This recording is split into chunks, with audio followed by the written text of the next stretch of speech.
او عن ابی حنیفہ رحمہ اللہ انہ مسیء بالاکل مع الشک، کہ جو شخص شک ہے کہ پتہ نہیں صبح ہو گئی ہے پھر بھی کھائے تو گناہ گار ہے۔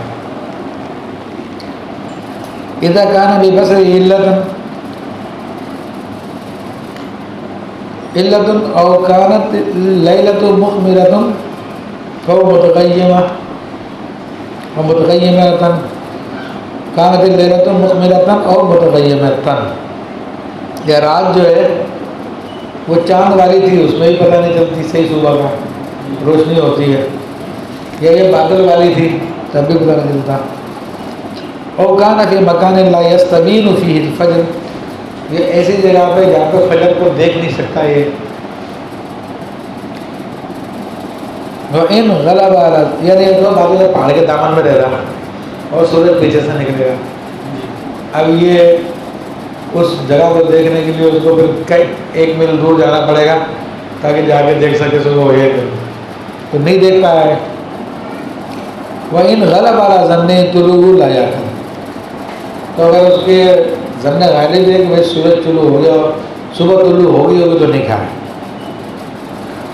فَإِنْ أَكَلَ، بس اگر اس نے کھا لیا وَلَمْ يَسْتَبِنْ لَهُ شَيْءٌ، اور کوئی چیز اس پہ ظاہر نہیں ہوئی کہ صبح نکل گئی نہیں نکلی، لا قضاء علیہ فی ظاہر روایت، تو ظاہر روایت میں کوئی قضا نہیں اس پہ۔ وَلَوْ ظَاهَرَ أَنَّهُ أَكَلَ بَعْدَهُ قضا ولا کفارہ، اگر یہ ظاہر ہوا کہ اس نے کھایا صبح ہونے کے بعد تو قضا کرے گا، کفارہ پھر بھی نہیں ہے۔ وَلَوْ شَكَّ فِي الْغُرُوبِ، اور غروب شمس میں شک ہے، لم یاکل، نہ کھائے، کیوں؟ لِأَنَّ الْأَصْلَ بَقَاءُ النَّهَارِ، کہ اصل یہاں پہ کیا ہوگا؟ دن باقی ہے، دن کا یقین ہے۔ فَإِنْ أَكَلَ وَلَمْ يَسْتَبِنْ لَهُ شَيْءٌ قَضَى، لیکن اگر اس نے شک کی حالت میں پھر بھی روزہ کھول لیا، کوئی چیز ظاہر نہیں ہوئی، پھر بھی قضا کرے گا۔ وفی الکفارۃ روایت آ رہے ہیں، اور کفارے میں دو روایت ہے، ایک میں نہیں ایک میں ہاں۔ وَتَمَامُ بِالشَّرِ مِنَ الصَّوْمِ، ادعت المرأة عدم وصول النفقة والكسوة المقررتين في المدة المديدة۔ اب ایک دوسری مثال لے کر آئے اسی قاعدے کی وضاحت کے لیے۔ دعویٰ کیا عورت نے نفقے کے وصول نہ ہونے کا اور کسوہ کے یعنی کپڑے کے، عورت کورٹ میں دعویٰ کرتی ہے کہ میرے میاں نے مجھ کو نہ نفقہ دیا نہ کپڑے دیے۔ آگے ہے مقررتین، یہ وہ چیزیں جو دونوں کے دونوں مقرر شدہ تھی، تو یہ قید ہے۔ ویسے تو نحو کے اعتبار سے صفت ہے، کس کی صفت ہے؟ نفقے، اس کی نفقے کی اور کسوے کی، کہ دونوں کے دونوں مقرر کردہ نفقہ اور کسوہ نہیں دیا، تو یہ قید جو ہے یہ فقہی اعتبار سے قید ہے۔ کیا ہے؟ وہ قید احترازی ہے، قید یعنی جس کا خیال رکھنا نہایت ضروری ہے۔ ایک قید اتفاقی ہوتی ہے، کیا ہے؟ ہاں، پتہ قید اتفاقی اعتراضی کا؟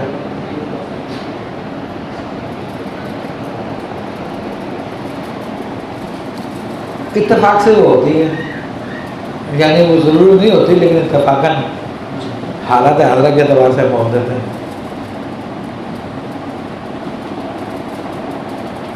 میں کسی آدمی کو ٹائم دیا، جو کل اگر تم ٹائم پہ گھر میں پہنچے نا اور ٹائم پہ مجھ سے ملنے کے لیے آئے میرے گھر پہ تو پھر اچھا نہیں ہے۔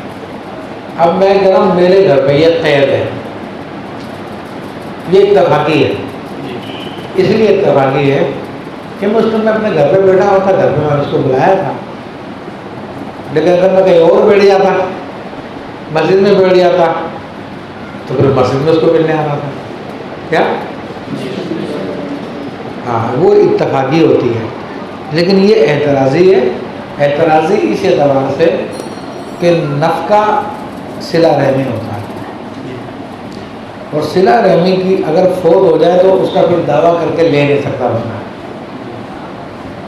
یعنی جیسے ابھی آپ کی بیوی ہے، کوئی جھگڑا نہیں ہے، ساتھ رہ رہے، لیکن آپ نے پورا مہینہ خرچے بھی نہیں دیا اور جو کپڑا مقرر تھا دینا تھا وہ بھی نہیں دیا، تو بیوی آپ دعویٰ نہیں کر سکتے کورٹ کے اندر میرے میاں نے اس مہینے کا خرچہ اور کپڑا نہیں دیا میرے کو، کیونکہ وہ صلہ ہے۔ لیکن اگر آپ کا جھگڑا ہوا اور کورٹ کے اندر گئے اور کورٹ نے مقرر کر دیا کہ ہر مہینے اپنے بیوی کو 3000 روپے دینا اور ایک جوڑا دینا، تو یہ مقرر کرنا ہو گئے، اب اس کا دعویٰ کر کے بیوی لے سکتی ہے۔ کیا؟ اور جو کورٹ نے مقرر نہیں کیا تھا اس کا دعویٰ کر کے نہیں لے سکتی۔ تو یہ مقرر قید یہ قید اور قید اعتراضی ہے۔ ابھی یہ چیزیں ہوتی چھوٹی چھوٹی باتیں ہیں کہ آپ کو پہلے سے پتہ ہونا چاہیے، لیکن مثلا پتہ ہی نہیں آپ لوگوں کو، کیا کریں، پڑھائیں نہیں آپ لوگوں کو، پڑھائیں نہیں آپ لوگوں کو، پھر ٹائم ضائع ہوتا ہے ان چیزوں کے اندر۔ یہ ہم اپنی کلاس کے بچوں کو کدوری میں پڑھا دیتے ہیں ساری باتیں،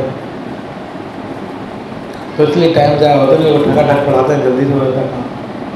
اب تم لوگوں کو ساری چیزیں بتانی پڑتی ہیں، مسئلہ یہ ہے۔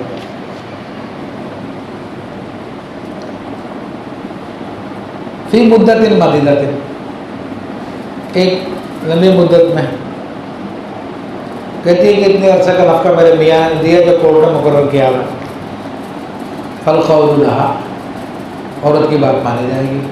کیوں؟ دونوں کے پاس گواہیاں نہیں ہیں، عورت کی کیوں مان رہے ہیں؟ لأن الأصل بقاؤهما فی ذمتہ، کیونکہ اصل تو ان چیزوں کا مرد کے ذمے میں باقی رہنا ہے، مرد ادا کرتا ہے تو پھر ادا ہوتی ہے، تو اصل عدم ادائیگی ہے۔ کل مدیون عزت دعا دفت دینی، جس طرح کہ مقروض آدمی ہے، وہ دعویٰ کرے کہ میں نے قرضہ ادا کر دیا اور وہ کہتا ہے دائن کہ نہیں ابھی نہیں ادا ہوا، اور دونوں کے پاس کوئی گواہیاں نہیں ہے، تو پھر دائن کی اب بات مانیں گے، کیونکہ اصل جو ہے عدم ادائیگی ہے قرضے میں، جب ادا کر دے گا تو پھر وہ حکم ہوگا اس میں۔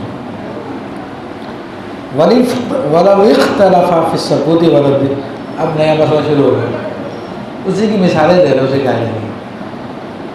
میاں بیوی میں اختلاف ہو گیا سقوط کرنے اور رد کرنے میں۔ مرد کہتا ہے کہ جب نکاح ہوا تھا تم نے سقوط اختیار کیا تھا، تم کنواری تھی تو نکاح ہو گیا۔ کنواری کا خاموش رہنا بھی رضامندی ہوتا ہے، اور وہ بولتی ہے نہیں میں نے رد کر دیا تھا۔ کیا بولتی ہے؟ فالقول لہا، گواہیاں کسی کے پاس نہیں ہے، تو اب عورت کی بات مانے جائے گی۔ لأن الأصل عدم الرضا، کہ اصل کیا ہے؟ عدم رضا، پھر وہ رضا ظاہر کرتی ہے تو سب کو پتہ چلتا ہے کہ وہ راضی ہو گئی ہے، ٹھیک ہے نا۔ ولی اختلف بعد العدت فی الرجعۃ فیہا، اسی طرح میاں بیوی کا اختلاف ہوا رجعت کے بارے میں۔ مرد کہتا ہے کہ عدت کی مدت میں میں نے تم سے رجوع کر دیا تھا، کیونکہ عدت کی مدت میں مرد کا زبانی کہہ دینا میں نے رجوع کیا، رجوع ہو جاتا۔ عورت کہتی ہے نہیں تم نے رجوع کیا ہی نہیں تھا، میں تمہاری بیوی نہیں ہوں، تو عدت گزر چکی ہے۔ وہ کہتا ہے کہاں جا رہی ہے، میں رجوع کر چکا ہوں بھائی۔ وہ کہتے ہیں نہیں کیا تم نے رجوع، اب کیا ہوگا؟ القول لہا، جب کوئی گواہیاں نہیں ہے کچھ نہیں ہے تو اس میں عورت کی بات مانی جائے گی۔ لأن الأصل عدمہا، کیونکہ اصل تو عدم رجوع تھا نا، کیونکہ اگر رجوع اگر اصل ہوتا تو پھر جھگڑا ہی نہیں ہوتا ہے۔ طلاق دینے کا مقصد کیا تھا؟ جدا کرنا، دور کرنا۔ ولو کانت قائمۃ، ہاں اگر عدت موجود ہے پھر عدت کے اندر جھگڑا ہوا مت کرنا میں رجوع کر لیا نا اس سے، میں نے دیکھا نہیں آپ نے ابھی تک رجوع نہیں کیا، تو اب کس کی بات مانیں گے؟ اب مرد کی بات مانیں گے۔ کیونکہ مرد نے پہلے نہیں کیا اب کر سکتا ہے، عدت تو چل رہی ہے نا. تو کہہ رہے ہیں فالقول لہو، اب مرد کی بات مانیں گے لِأَنَّهُ يَمْلِكُ الْإِنشَاء، کیونکہ وہ انشاء کا مالک ہے. فَيَمْلِكُ الْإِخْبَارَ، تو وہ اخبار کا مالک بھی. اب یہ دوسرا قاعدہ ہے یہاں پہ، اس قاعدے کے تحت نہیں ہے، کیونکہ مرد کو اس بات کا اختیار تھا کہ عدت کی مدت کے اندر وہ رجوع کر سکے. تو رجوع کر سکتا تو رجوع کی خبر بھی دے سکتا کہ بھائی میں نے رجوع کر لیا. وَلَوْ اخْتَلَفَتِ الْمُتَبَايِعَانِ فِي التَّوْعِيدِ، اور اگر اختلاف ہوا خرید و فروخت کرنے والوں کا رضامندی میں، ایک کہتا ہے کہ یہ بے جو ہے رضامندی سے ہوئی ہے، دوسرا کہتا ہے کہ رضامندی سے نہیں. اس میں عام طور پر خریدار کہے گا رضامندی سے ہوئی ہے، اور بیچنے والا کہے گا رضامندی نہیں تھی میری، زبردستی ہوئی ہے. جس طرح ہمارے یہاں پہ ہوتا بعض حکومتی عہدیدار مسٹر 10% کے بارے میں مشہور ہے کہ جو زمین اس کو سندھ میں کہیں پسند آ جاتی تھی، یا کوئی ہوٹل پسند آ گئی، کوئی مکان پسند آ گیا، تو کہتا ہے بیچو مجھ کو، نہیں بیچو گے تو تمہارے میں سیدھا کر دوں گا، تمہارے اندر کروا دوں گا، یہ کر دوں گا، وہ کر دوں گا. زرداری کو کہتے ہیں 10%. تو نواب شاہ کی بہت ساری پراپرٹیاں جو بڑی اچھی پراپرٹیاں تھیں وہ اس نے خرید لی انہوں بڑے داموں میں. لوگ بیچارے بیچ کے بھاگ گئے، بولے کون مقابلہ کرے گا اس سے. تو اب یہ جھگڑا اس وقت ہوتا ہے. فالقول لمن یدعیہ، تو بات اس کی مانے جائے گی جو کہ رضامندی کی بات کر رہا ہے. لِأَنَّهُ الْأَصْلُ، کیونکہ بے کے اندر اصل رضامندی ہی ہوتی ہے. بات سمجھ میں آ گئی؟ وَإِنْ بَرْهَنَا، اگر دونوں نے گواہیاں قائم کر دی. آ جاؤ آ جاؤ. وعلیکم السلام. کیسے ہیں سر؟ پروگرام کے والد نہیں آئے، آپ کا وقت چلے گا. وہ کلاس شروع کی تھی نا آپ نے، تو اس کی تقسیم اسناد کے حوالے سے. اچھا کب کر رہے ہیں؟ 25 سپٹمبر. 25 سپٹمبر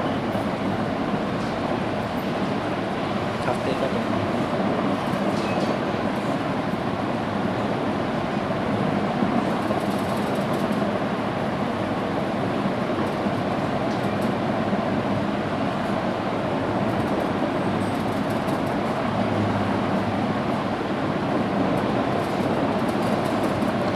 صاحب کو بلا لو، کس کا تھا؟ وسیم صاحب کو بلا لو، خالد صاحب کو بلا لو.